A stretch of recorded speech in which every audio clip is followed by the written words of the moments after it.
Today, where multitasking is the norm and every second counts, one expert dares to challenge the status quo.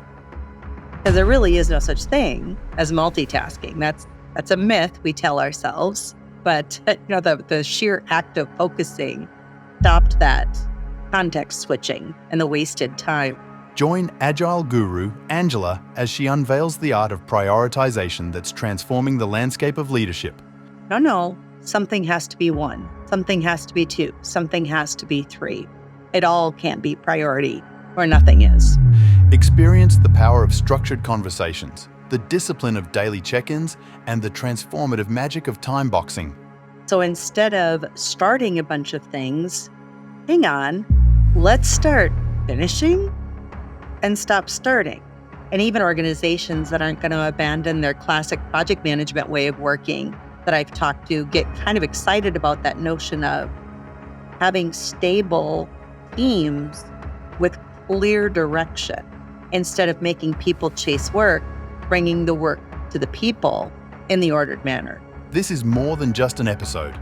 It's a journey to the peak of Agile leadership, where every minute is a chance to change the game. And we only have those 24 hours in a day. So it's very important that we kind of own the day, or it will own you. Every business owner has 24 hours in a day. How we choose to use it is the difference between a mediocre business and a highly successful business. Our next guest is Angela Johnson, the CEO and certified Scrum trainer at the Collaborative Leadership Team, and the author of the Scrum Master Files, Secrets Every Coach Should Know. We discuss why, if everything is priority, nothing is. Strategies for force ranking to-do lists, the importance of making these lists visible and transparent, and why focusing on one task at a time trumps the myth of multitasking. We also talk about timeboxing and how breaking down tasks into manageable chunks builds the momentum to get stuff done. Whether you're a seasoned business owner or just starting out, this episode is packed with valuable insights and practical tips that will transform the way you manage your time and prioritize your tasks. Join me as Angela shares how to prioritize so that we maximize your impact and efficiency.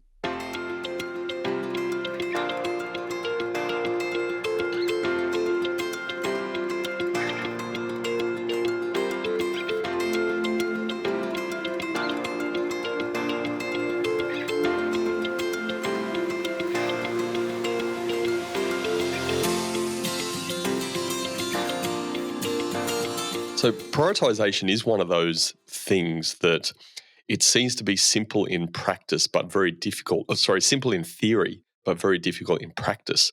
Before we unpack that a little bit, what's got you so interested in this topic around prioritization for leaders?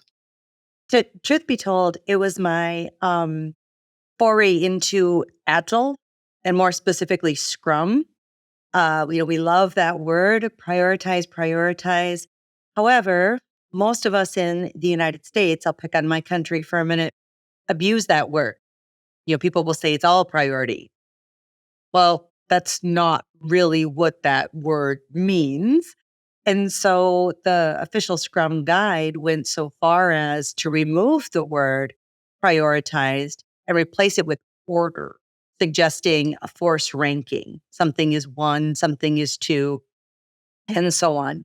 And I found personally, when I started practicing what we preach, when I started working exactly the same way we were teaching others to work, how much more I got done from simply focusing. So instead of starting a bunch of things, hang on, let's start finishing and stop starting. So once I started really focusing and getting things complete before the next thing, now you start picking up traction. And now you can become a little more efficient, because there really is no such thing as multitasking. That's a myth we tell ourselves. But the sheer act of focusing stopped that context switching and the wasted time. Tell us a bit more about this myth of multitasking, because I do hear people say that, I'm a good multitasker. I can do this really, really well. I can do many things at once. Well, you can speak to a doctor, a medical doctor. You can speak to a psychiatrist, a psychologist. I just need to stop you there. I'm not one of those people, all right? So I probably need a doctor for many other things, but not for that one. But people who say, I'm good at multitasking, I'm like, oh, come on. Because this, the brain is a single-threaded machine. It has to set a task down to pick another one up, which is why in many parts of the world, trying to text and drive at the same time is illegal. You're physically not capable of doing multiple tasks at one time. And there's a whole slew of studies. The most notable one that comes to my mind is 1992, Dr. Jerry Weinberg. He published his famous context switching study, which showed by the time you're on 5 simultaneous projects, 75% of your time is just lost in figuring out what the heck you're supposed to be focusing on. There's modern studies. University of London actually did one recently, and they broke it down by gender. But I have bad news for you since you're male. The men are faring worse than the women. It's actually affecting their IQ. Women, not as much, but still, it's dropping. So it's certainly not making us smarter because they chose, in addition to measuring productivity, to measure IQ. And Forbes also recently published a study on this topic. So it's a hot one, but we're not getting smarter. We're actually losing IQ when we try to multitask. I've actually written on my notes. I was going to ask you about the male versus female thing because you do hear that, and again, females say it. Like females are better at multitasking. My wife is certainly better at multitasking. We know that's not a great thing to do, but she seems to be able to manage that thing better than what I can do. Is there something? What is it about the? Do you know anything about the sort of male versus female as to why that is the case? Even though we're saying multitasking is not the right thing to do. For sure. Digging into the study, which is not the most exciting read, but if people would like to, it's out there. It's got something to do with the appearance of how fast we make the switch. So if you're switching from task A to task B, you're not doing them both simultaneously. You're literally putting one down to be able to pick up the other one. Women seem to be appearing to do that switch more quickly, which gives the facade or the illusion that they are multitasking, when in reality, they are context switching. They are not doing both at the same time. They're not losing as much because they make that switch faster than men do. Are you able to share a little bit more, if you do know a bit more of the detail? You said earlier around in Agile and Scrum, they removed the word priority and changed to order. It's such a subtle change, but geez, it seems so powerful in my head. What brought this about? Yeah, and other countries that speak English, because I say, we're not the original English-speaking country out there. If you look at the word priority, the root is prior, which means something is prior to something else. And I remember when they made the change, there were a number of my colleagues who also do certified Scrum training who are located in London and other parts of Europe, and they were just frustrated because they're like, it's because those of you in the US don't understand English. Prioritized literally means something is prior to something else. Like, well, I guess we just don't understand English in this country because it is a common Americanism to say it's all priority. And that's simply not true. And so the word order was the one they chose to get people to start force ranking, to say, no, something has to be 1, something has to be 2, something has to be 3. It all can't be priority or nothing is. I love it. I've never heard that before, and I do love it. I think I might have to start to change my language around that as well to order. It just makes perfect sense. What is it about this multitasking phenomenon that is not really a phenomenon, it's just a waste of time completely, that people get the buzz from it? Like, why do people think that it is such a good way to go when actually they probably do know that it's not a great way to go? Like, what's in the psyche that drives that? If I adopt the persona of a leader or a manager, because I guess, we could even talk about the fact that there's managers versus leaders. So if a manager isn't necessarily trusting people and they want to make sure that they're busy the entire time, that they have enough work, they may endeavor to have them fully utilized.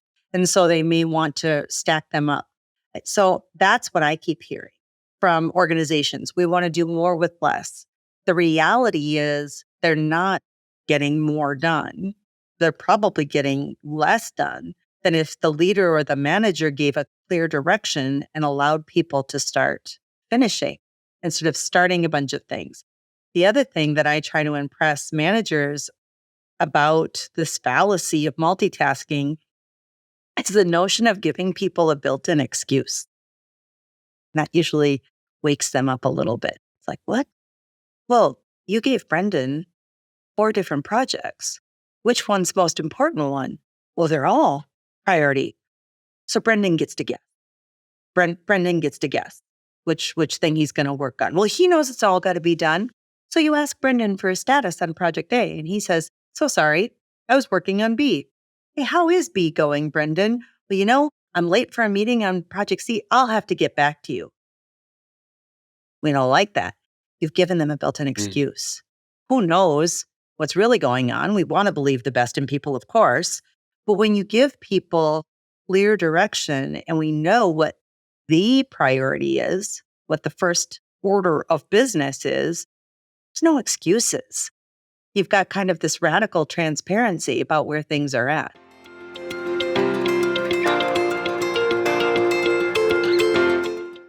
Yeah, so clear again. How do you help create order? How do you determine what should be 1, 2, 3, 4? Super contextual, which is a fancy way of saying it kind of depends on the environment you're in. Now, I'm in a services business. And so our services business is very, very student focused, customer focused. And we also have a brick and mortar event center that I'm sitting in right now. So we license space out to people who want to hold their training events in person. Such a crazy idea, right? And so we're very events driven. So what kind of trumps everything in my own team's ordering of work? Is it guest facing? Is it student impacting? Is it revenue driven? Because that drives our world. Nextly is the calendar, because if we have an event on the calendar, we can't really do anything about the fact that the date is here, or likewise for a training class that's been scheduled, people have made plans. So those pieces of input tend to impact my business greatly, right? Calendar, money, student, guest facing. Now, if I talk to somebody in a financial industry, we might get a totally different answer. They might bring up things, at least in the United States, about regulatory compliance. They may bring things up about money, what the market's doing. I know our healthcare system is, often something other countries just don't understand. And sometimes, honestly, I don't either. But, we definitely have a couple of different levels of regulatory compliance that come into play. If it's healthcare, HIPAA for the privacy laws, insurance classifications, all of those things can come into play. And a common thing I hear is return. Well, return on investment. What do you mean? Is it money generating that goes into the highest valued items, or is it cost saving? And then sometimes I hear people say it's a bit of both. So it really depends on the industry you're in and the type of business you're in. So it's not a one size fits all. There will be all these factors that go into coming up with the order. And can you share with us a little bit of your own sort of thoughts and experience in, let's say there's a business owner, a leader who has a team of people, and it's how do you determine the priority in the business, or it might be a team further down within the business? What's the process of determining what's important, which then, if I'm understanding what you're saying correctly, that will help lead into what's the right order, let's say, for that team? Well, we use these really advanced techniques called talking to each other. In the Scrum and Agile community, Does sound very advanced, isn't it Angela. advanced? Just we're going to talk to each other. And we're going to talk about all those different factors. So from a business perspective, customer facing, time to market, all that happy stuff. Well, now you said team. So the team who's actually going to do the work, they are probably going to weigh in because unbeknownst to the business, there may be some dependencies. There may be some technical aspects of doing exactly what they want, but they just don't know. So they may say to the business owner, to the product owner, did you know what you have in number 3 physically can't be done until we do this thing that's down here in number 7? Oh, I did not know that. So of course it's going to be this collaboration and we can reorder. So it's not that dictatorial that once it's out there, we can't change it. Of course we can adapt, right? We were talking at the beginning of this session about adapting. Oh, we're all adapting these days. Of course we can adapt. So I get that. Sounds very scientific, this whole talking thing. Is the real problem Please. potentially that it's not that people don't know how to order, it's that they're not spending time talking together in order to create a foundation for order? I think so. Sometimes I think we make a lot of assumptions. There's a popular acronym. This is not, my creation. It's a popular acronym out there called HIPPO, which stands for highest paid person's opinion. So a number of organizations will simply order the work based on who's screaming the loudest or who's got the biggest paycheck or the highest rank in the organization. And their opinion is what drives the order. The bummer there is that they may have great opinions, but they're just that. They could be the furthest away from our users or our customers and have no empathy for what really is going on. Not that they don't have good ideas, but they have to understand that their input is input. That doesn't mean it's necessarily going to be the final answer once we weigh all the different factors from all that talking that we need to do.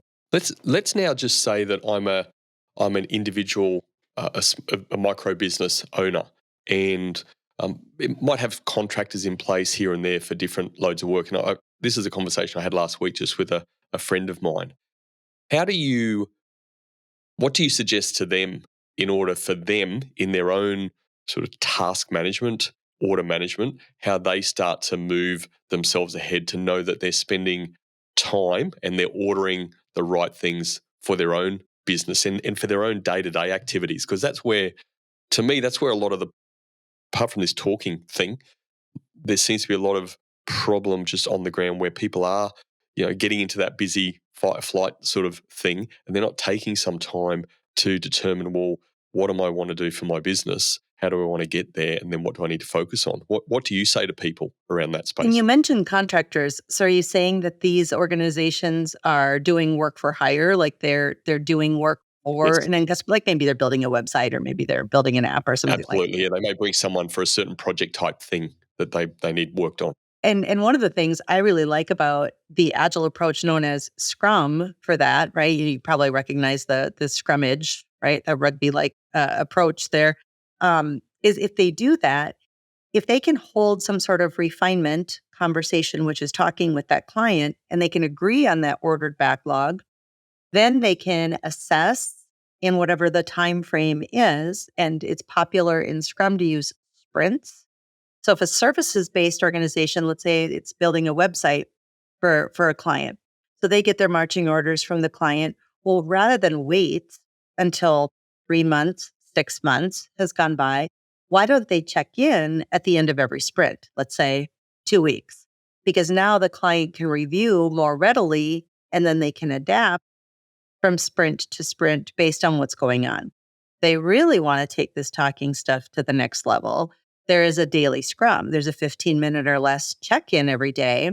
Well, the client's the one paying the bill. The client's the one giving the input, and that's who's going to take the deliverable. Why couldn't that client hop on a Zoom call or Microsoft Teams call with the contracting firm, with the implementer for 15 minutes or less every day, just to be available to answer questions or to adapt if we're not headed in the right direction? There's too many horror stories out there. I'm sure you have experienced even at the end of a long project, having a customer go, that's not really what I meant. That's not really what I wanted to do. And then you start talking about things like change requests and people are unhappy for spending more time and more money. Tell us a bit more about the Agile. Actually, no. Talk more about how the process would work in order to create the order for a team of people. What sort of structure should you have in place? You mentioned some of it there about the certain meetings and talking and that sort of stuff, but how does that framework work for you given your Agile and the Scrum background? So we talk in a refinement conversation, and how often we talk depends on how often we want to make change. My own organization is a bit fluid because we are a services organization and not work for hire, like somebody hiring us to build a piece of software or website or anything like that. We deliver training classes, coaching, so those kinds of services. So we choose to work in a 1 week time box that we call a sprint just because the calendar drives our world. We do a 15-minute or less daily to check in with each other so we can adapt. But we do a new planning every 5 days, which gives us a lot of flexibility to be able to adapt to whatever's happening with our client base, the market, the calendar. But it's pretty popular out there in the world of work to do a 2 week or a 10-day sprint. So that refinement conversation about what's coming up in the future might be held more frequently for a company that's going to do a little bit longer sprint than a company like mine that is adapting from week to week. So let's say you've got something you're going to deliver and the time frame is 3 months, like 1 quarter. You might hold a couple hours of refinement with the people who are involved, the team doing the work, the person who's going to own the work. They're going to invite business players, subject matter experts to that conversation. And so they might do enough to get the order, the top of the list, really solidified so that people can start working in the sprints. But then we have to stay ahead. We have to stay like 2 to 3 or more of those time boxes ahead of where the team is working. So there's going to be those ad hoc conversations carved out on their calendar to continually talk about here's what's coming next, here's what's coming next, which gives us the maximum ability to be agile, right? If we like the A word there, to adapt more readily. How do let's just take a standard workplace, whatever that basically means, but I think this sort of Agile is not as common as probably what you'd like to have in organizations. Meeting discipline and structure, and that's probably not as common in my experience in organizations generally, and I think that's globally as well in my own experience. What is it about the standard workplace that either contributes or detracts from this ability to order in a good way and therefore create a level of productivity and efficiency that I think it's fair to make the claim that it seems to be lacking, irrespective of what country you sit in? Right. I think it's a lot of death by meeting. I think there's not the fact that these conversations aren't going on. I don't think these conversations are as productive as they could be. And when you think about a classic connotation of meeting, think about the words people even use. So we say meeting. Okay. What's the agenda? What are the action items for after? Oh, so we're literally saying no work is getting done in this conversation. Sounds like a wasted opportunity, sounds like a lot of wasted time. So the events that we have in something like an agile approach called Scrum, the reason they go out of their way to not say the word meeting is because these are roll up your sleeves working conversations. So right there in the conversation, as somebody is saying, that doesn't make sense to have this item before the other one because it physically doesn't work that way. Oh yeah, let's reorder that. So you're physically capturing the results of the conversation in the order of the work, the detail that we all just learned from the knowledge acquisition, the messiness of talking to each other. And now we leave all on the same page. Because I think classic workplaces have death by meeting. All this stuff happens after, and we shuffle documents or we send links to each other. Here, I'll send you the link to where the document is. Just go read it. Well, that's discouraging collaboration. That's like literally telling somebody, go away and just read it. Well, you're assuming that's going to happen. And you're also then assuming they understood it exactly the way it was intended. And we can completely misinterpret the written word. So the agile approaches, Scrum in particular, puts the emphasis on people talking to each other first. Then we write down our shared understanding so that there is no question. So instead of, discouraging collaboration and shuffling people around to shared documents, which doesn't equal shared understanding, we have these actionable, productive conversations. So not this death by meeting and wait for everything to happen after. And I'm assuming you do know the Patrick Lencioni book, Death by Meeting, because that's a fantastic read. And this is what I find really difficult to understand. Everything you're telling me makes perfect sense. A lot of it I'm involved in working with my own clients. I spent over 20 years in the corporate space, and I can't talk highly enough about that because that's allowed me to do what I do today in my own business and work with great people. But what I find absolutely fascinating, and I don't know why, because there's so many people that know this, talk about it, but don't do it. I never ever had a development session on how to run one-on-one meetings better. I never ever had a development session on how to do coaching for people in my team, or coaching myself or coach up. I never ever had conversations or training around how important responsibility is in leadership and taking responsibility for your own actions and those sorts of, like, there was just all this stuff that we know that can contribute to better workplaces. It's not like you and I are the only people that know this. Like, Right. it's well known around the world. So many people, but what I find hard, I don't know why it doesn't happen. I had over 20, almost 25 years in the corporate space, and not one time. A lot of this stuff I learned through doing lots of crazy, stupid, unknown things. I didn't know what I didn't know. But then I learned through my own self-reliance. Right. What's your experience? Please tell me, help me understand. Can you help me understand, Angela? Because I am lost. And it's a big reason why we do a podcast like this, because it just seems so basic. I will answer you exactly the way I answered one of my students recently. They said, "This is so simple. This is so simple. Why don't companies just do this?" And I said, "It's really simple to be healthy, isn't it? All you need to do is eat right, eat 5 servings of vegetables a day, cut back on the lean meat, put down the treats. All you need to do is exercise 30 minutes a day, average 5 days out of your 7-day week. That's really, really easy to do, isn't it?" And he goes, "Oh, simple doesn't mean easy." No, it doesn't. So this stuff sounds really simple, but when it gets right down to changing it, as humans, it's like, change. Oh yeah, I'm not really ready for the change. I don't really want to change. So we just tend to procrastinate. So I think, simple doesn't mean easy. I think we fall into our rut in our organizations, and it takes something pretty extraordinary to get people to actually change. And I think it starts at the top. Agree. It starts at the top, and supposedly people higher up in the this may sound worse than what my intent is, but supposedly people at the top are, they're higher up the tree. The more driven they are, the more focused they are on improvement, driving results, hopefully in themselves and the organisation.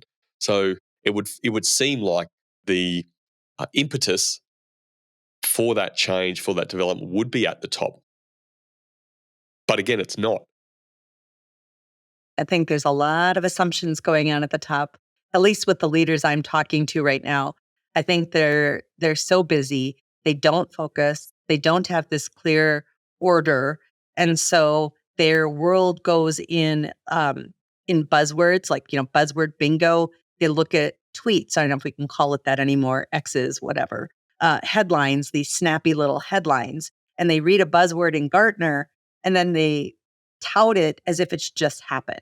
And we could even use Agile as an example, because I pick on the A word a lot, even though that's what I do for a living. A CTO I recently was talking to, Agile, Agile, Agile. I mean, just every other word in this conversation. And I said, "I am so sorry. Could you tell me what you mean by Agile?" And he said, "Well, I thought you were an Agile coach." I said, "Yes. And that is why I'm so confused right now, because that could have meant 7 different things back in the year 2001. But in the year 2023, it means about 100 different things. What do you mean?" And he said, "I mean Scrum." "Great. Whose version of Scrum?" And he goes, "No, Scrum is just Scrum." I said, "No, it's not. In 2003, there was one version of Scrum. in 2023, there's like 10 different versions of Scrum. And he's like, oh my God, I had no idea. I just told everybody to do this. Are you surprised why they're confused? He's like, no. So we need to have a conversation with each other. The leader has to slow down and decide what the first thing is and what the second thing is before they go marching along, making an assumption and not knowing. Because then that really gets to their credibility or their lack of credibility when they wonder why things aren't just working, when they make these edicts from the top without really knowing what they're saying. And how do they slow down? What do you tell them? Because I know the pushback is about, it's like, I've got so many things to do. I've got this I've got to do. Even when they're owner of the business, I've got to do this, I've got to get that. And so how do you get them to slow down? What do you get them to do? Read, copy, because if we don't read, we're renting ideas from somebody else. And I even tell them, don't do that, not even from me. I want you to read. And so even in short conversations, I'll put a paragraph in a document out of the official Scrum guide or out of the Agile manifesto and say, just read this. The minute they slow down and read, now they're starting to process. Now they're starting to own the idea for themselves rather than just, learning about it from somebody like me. The other thing, and this may sound like a bit of a Yoda-ism at the end of a long day for you and I, but we all have 24 hours. How we choose to spend it is different from person to person. Beyonce has the same 24 hours in a day that I do. We make very different choices. I can assure you of that. So what are you choosing to spend your time on? That's the big question for them to answer, because we all have choices.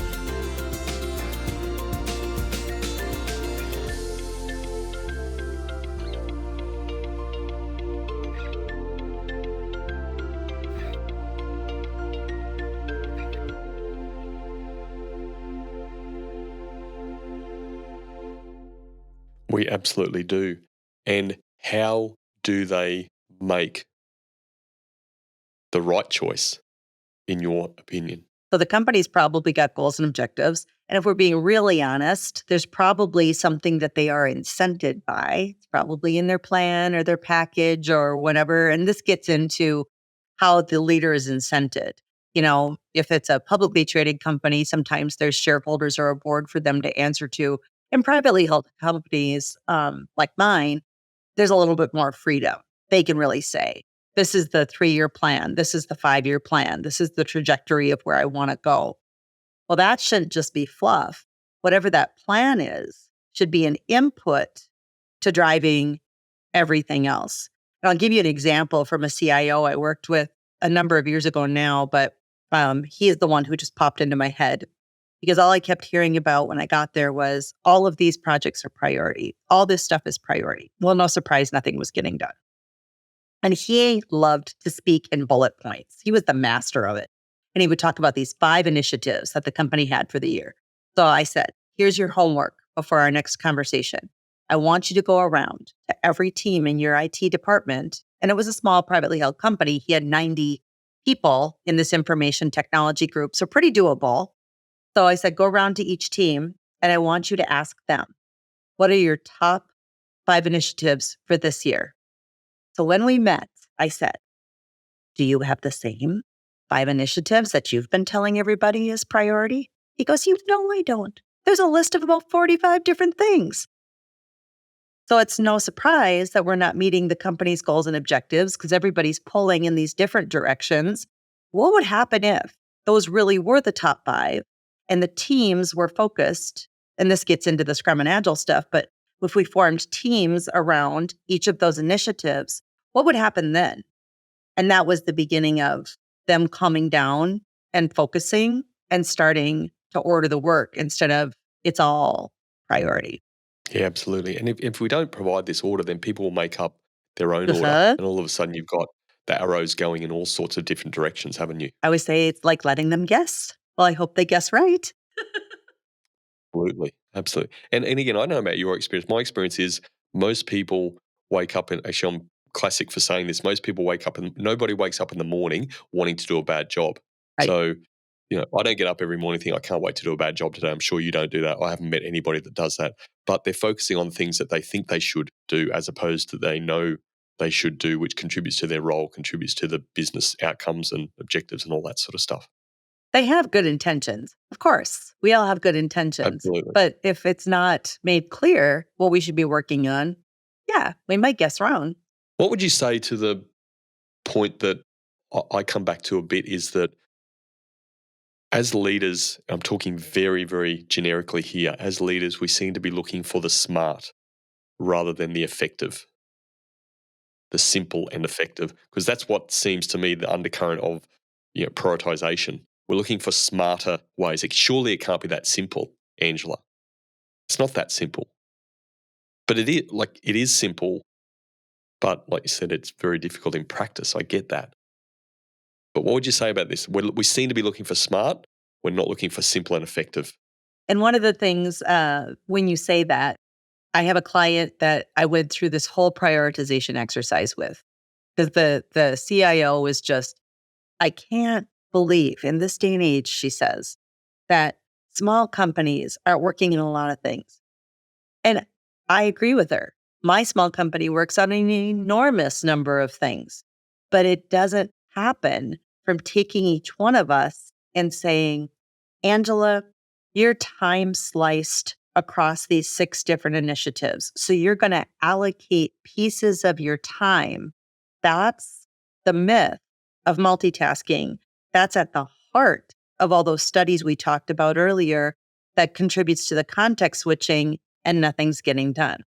The sheer act of letting a person focus and then ordering the work not only allows them to finish and grab the next task, item, whatever you want to call it, over time, what the data shows, they actually start performing faster because of the sheer act of focusing.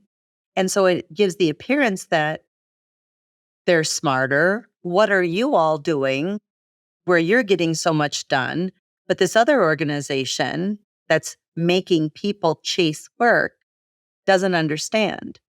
That is kind of what I think is the secret sauce. And even organizations that aren't going to abandon their classic project management way of working that I've talked to get kind of excited about that notion of having stable teams with clear direction instead of making people chase work, bringing the work to the people in the ordered manner. And sometimes I kind of will say, isn't that an effective leader's job? So if they're doing their job as intended, now everybody in the organization is pulling in the same direction and we're more likely to meet goals and objectives than pulling against each other and saying, oh, well, good luck. It sounds a bit like what you're saying to me, and please correct me if I'm wrong, that momentum has a big part to play in that. It does. So if you're breaking these things down, the momentum, and maybe you can talk to that momentum and the importance of breaking down tasks, ordering tasks, but at a level that is feeling like achievable. I can achieve this success today or tomorrow, as opposed to saying, even back to your example of reading a book, I've got no time, Angela, like of this. Okay, you don't need to read the book in one day, but just read for 5 minutes in a day. You Right. could be sitting on the toilet, pick up that book and read. There's 5 minutes. Don't take your phone into the toilet, as an example. Talk to that a bit. And there's this element of time boxing that goes along with it.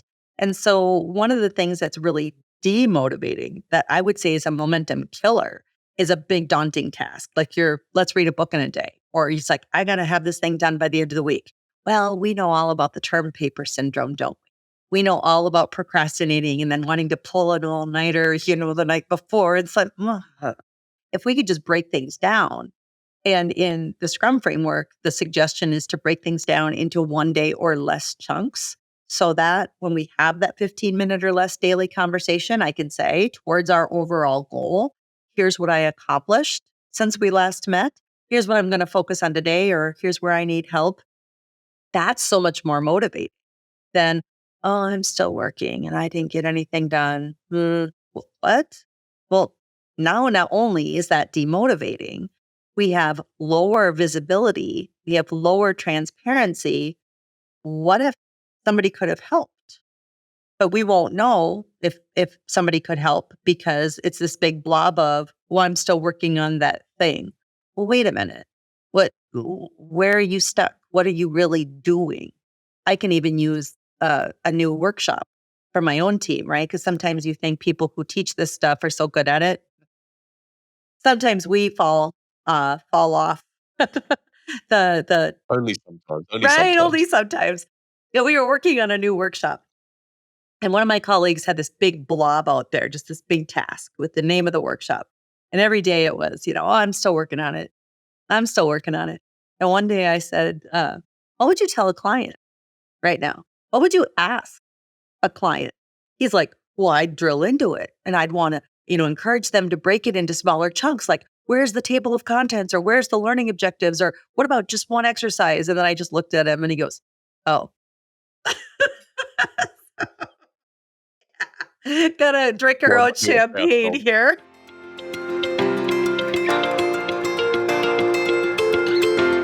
It is. Outside of Agile and Scrum, are there any other, I guess, methodologies, if we put it into that bracket, that you feel is effective also for helping people if they wanted to look into just get a bit more structure around this topic of breaking things down, spending time talking, getting some focus, getting some clarity, getting some alignment, and then just thinking through that process of breaking this down to a task or I don't a know that, smaller task? yeah, I don't know that there's necessarily a methodology per se, but one of the things that the world loves is kind of 4-box models, like a square cut into 4, squares. And you can put two Yep. variables against two variables. A bit like your background here for YouTube watchers. What's that? A bit like your background for Oh, YouTube watchers. Nice little squares totally. coming around. Yeah, just pick 4 of these squares, right? Absolutely. And Well done for setting that up, Angela. yeah, didn't even realize that's what I was doing. Yes, lots of squares. And so when we talked earlier about it being contextual, if people are struggling with where to start, they could take any 2 variables that make sense and pit it against another 2 variables. So let's say that one of them is value that they're going to get. This is really high value work. They could pit that against risk. So we've got risk and value, high and low. So now we can use, the 4 boxes to say, well, if it's high value, but it's high risk, I should really start there. Because if those risks aren't realized, yay me, I can pull the next thing in. But whoopsie, if those risks do happen, well, I have the maximum amount of my time and my money to recover. Because the inverse of that doesn't work. Some people will say, well, I'll do high value, lower risk. Yes, but you are spending time and you are spending money, and it's really hard to get those things back. You could do it with customers. You could say new customers that we want to attract and existing customers, hit that against new product, existing product. So you could create a little matrix that way too to help you. So 4-box models are ridiculously popular, I think, because they're simple and it could really be whatever variables make sense to you. Another concept, if we don't like boxes, if we want to go to circles, a colleague of mine, Dr. Harvey Robbins, who wrote the new Why Teams Don't Work, he calls it a plate. And he says, right, when you talk about ordering work, that it's unethical to keep piling on someone's plate because sooner or later, stuff is going to drop off that plate. So he will talk about center of the plate being most important, middle of the plate, not quite as important, but still on there. Edge of the plate, you should really be questioning whether this is worth your time or not. And then something inevitably has to drop off. If it's not going to add any value, it's not really important. So he calls it plate management, instead of thinking about a 4-box model. I like the plate management. What I throw to straight away, though, is it sounds like a lot of people would just get a bigger plate. Of course you'd think of that, right? It's like, nope, this is the plate. This is the constraint. So that's it. There is no option for a bigger plate. Something has to fall off. Something has to fall off, right? I always say, Absolutely. delete that item or delete that task, and people, well, what if somebody comes back and wants it? I'm like, what a surefire way to find out if it's important to somebody? Delete it. Because if nobody says anything, there's our answer. Absolutely. Absolutely. It's the old report writing scenario in corporate, isn't it? You hear this often that do this report, no one ever gives me feedback. How about you just stop it for a bit and then still no one gives you feedback? No one's even looking at Just it. reading So, it. um, yeah, absolutely. How important is valuing your own time in relation to this topic of prioritization? I think it's important, greatly important. I used to take my time for granted, but what I realize is people will take you for granted, right? If you're just giving your time, giving your time, giving your time, and we only have those 24 hours in a day. So it's very important that we kind of own the day or it will own you. I sit by myself for a good 5-10 minutes every morning, just going through like what's on my plate for the day. So calendar driven, of course, like I mentioned to you, I had a workshop today. Well, okay, I know when that's happening. It's happening between noon and 3 Central Time, which means I only have so much time in the morning and I only have so much time after the workshop. So now I've got to think about things that can be accomplished in that time or less, so that I can stay focused. And then, of course, talking to my team when they get in and finding out if I'm needed and if anything has to get shuffled in that regard. So I think that it's really, really important that we value our own time because we only have so much of it. Yeah, 24 hours, as we said. I want to be respectful of our viewers on YouTube and our listeners on all the platforms' time. I know they value this time listening and watching to this, but what have we not talked about in this conversation that we really need to talk about? The time is a great segue because I would say time boxing. For example, when I started working this way, and if you don't want to call them sprints, you can just call them time boxes. That's fine. It's amazing how much the time box forces you to focus. And so when I started doing that, when I started time boxing, I became very, very disciplined.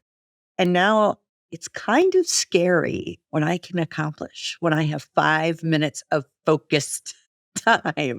You could give me an hour and keep interrupting me and throwing more things at me, and I'm never going to be as productive as I am if I have focused time. And so when you think about something like Scrum or its cousin, extreme programming, because it also has an iteration for a time box, if an organization really wants to get disciplined with this stuff, coming up with how long the time box is going to make them pretty powerful in terms of how often their world changes, how often they want feedback, and how often they want to improve. Because every single sprint gives us an opportunity to change direction for the product. It also gives us an opportunity to talk about what do we want to improve immediately, not a lessons learned that nobody's going to look at, right? You stick in some report, nobody picks up again, immediately put into practice.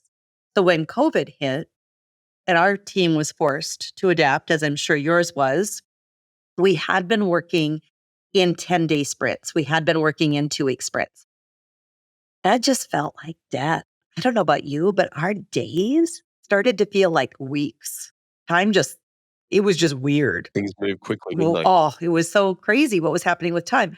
So the suggestion on our own team was, let's go down to a 5-day sprint, which is going to give us in a 52-week year, that gives us 52 opportunities to adapt, 52 opportunities to respond to change, and 52 opportunities to improve.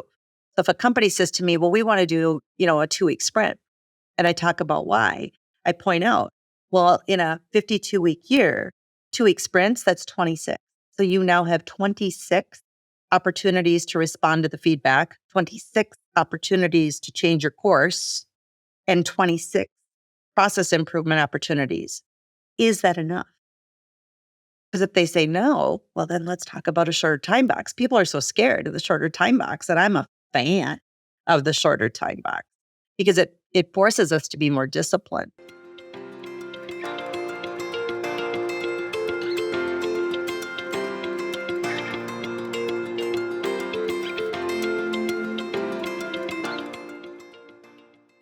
Yeah, absolutely. And it's just another way of looking back at how we talked about, big task here and breaking that down into bits, where you're doing the same with the time, with the ability to be agile and adjust around things, which again makes a lot of common sense. How do you minimize distractions in this focus time? Right? I mean, you and I both have You children, don't? right? Uh, There's some distractions right there. right? Exactly. Door shut. Good distraction. Yes, Good they're very distractions. good distractions. These, headphones totally need, those, because even though we have this great little sound barrier in my room, I can't control what's going to happen outside that window. Sure enough, I'll get on a conversation like this one and a lawnmower will fire up right outside the window. So these are so helpful. Plug right into the mic. So I've got kind of this closed loop thing. But heads down time. My own team has heads down time. People will literally mark it on the calendar so that we know this time is when you don't interrupt each other. We also, from a working agreement standpoint, have really adopted, because we're usually wearing headphones or earbuds or something like that in the office, not assuming that somebody's listening. And we have started to even say, can I interrupt you? Is this a good time? And if somebody says no, it's respected. And then, we've got the times when we can see our fair game on the calendar versus times that are kind of blocked off for focused time. Because you just got to do it. And I know a lot of people are officing out of their home. They don't have the luxury of going into an office like I do. Doors. Everybody, remodeled their homes to these open concepts, and now they're all regretting it. Yeah, they wish I had a few more Doors. doors. I wish I had a door in my office too, actually, but another story. And I imagine in what you've just explained, that scientific term you mentioned more at the top of the show, That's talking, it. your team, you and your team have probably talked around creating some norms, if you want to Yes. call it that, around this is how we, as a team, as individuals, like to create focus time so that we can get that deep work, that real work that we do need to focus on done, and that again, because you've set that up, that's respected. Is that a safe assumption to say you've used that classic scientific term talking and actually applied it? Yes. And we call those norms working agreements. The other advantage I think we have of being in an office is there are times when somebody, because we have a big open team area where there are no walls, there are no doors, somebody will get up and go into a private office like this one with a door, because we have our own event center that has those things. And they will literally say, I just need some heads down time. I'm going to be in this room down the hall should anything come up, but I really need the heads down time. But that goes into those norms and the courage for people to have that kind of relationship with each other. I don't think those are bad things. I've heard them called norms, social contracts. We tend to call them working agreements in the Agile community, but I think those are needed. I think those are definitely needed, probably more so if your team is distributed and not face to face every day. If I gave you 3 slots, 3 bullet points, back to your friend who loves bullet points, if I gave you 3 bullet points that you could use to give advice to people watching this, listening to this, around how to better prioritize, or I should use the term better order now, what would you say? Everything can't be priority, or nothing is. Something has to be 1, something has to be 2, something has to be 3. So just get your pen and paper out and start ordering it, and start time boxing. Start giving yourself the freedom to say, I'm going to spend this many minutes on it. And it's okay at the end of that time box to say, I'm going to need a little bit more or not, but you can adapt from there. So we've got to get busy finishing and not starting a bunch of other things.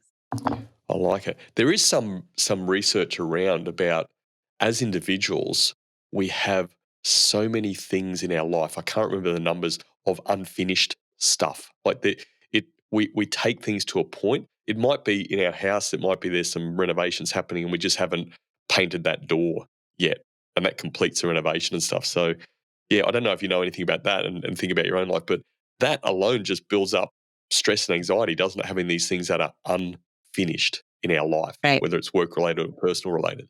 Totally. And I used to get into the strengths finder. I don't know if you're familiar with that, your top 5 strengths. And for years, my number one was activator. And, you talk about copying without knowledge. I'd be like, oh, activator, that sounds like I get a lot of stuff done. Well, I met with a strengths finder coach and they're like, that's not what that means. Activators are really good at starting a bunch of things. They're terrible at finishing them. So that was a big wake up call. That was a big, I need to start finishing some things and I'd start so many things. Well, now's a good time, I think, to bring us to our last question, which is, Angela, what's helped to make you become a more confident leader? My failures, but by far and away my failures. You've mentioned a couple times, hey, this stuff all sounds so simple. And I said, yeah, that doesn't make it easy. I think that we learn more from those failures. And I think that in this day and age, it's getting more accepted to talk about that. But I don't think it used to be that acceptable. It's like, oh, here's the secret sauce. Well, hang on. I've not learned as much from doing things right or perfect. I don't even know that there is such a thing. Fail, first attempt in learning. And the learning comes not from the actual failure.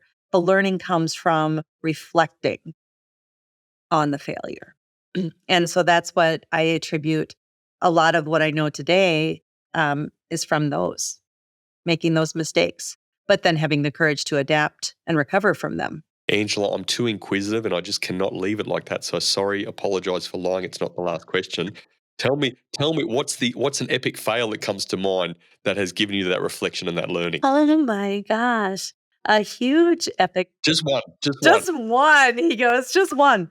Hiring, especially if you have a lot of leaders on the call.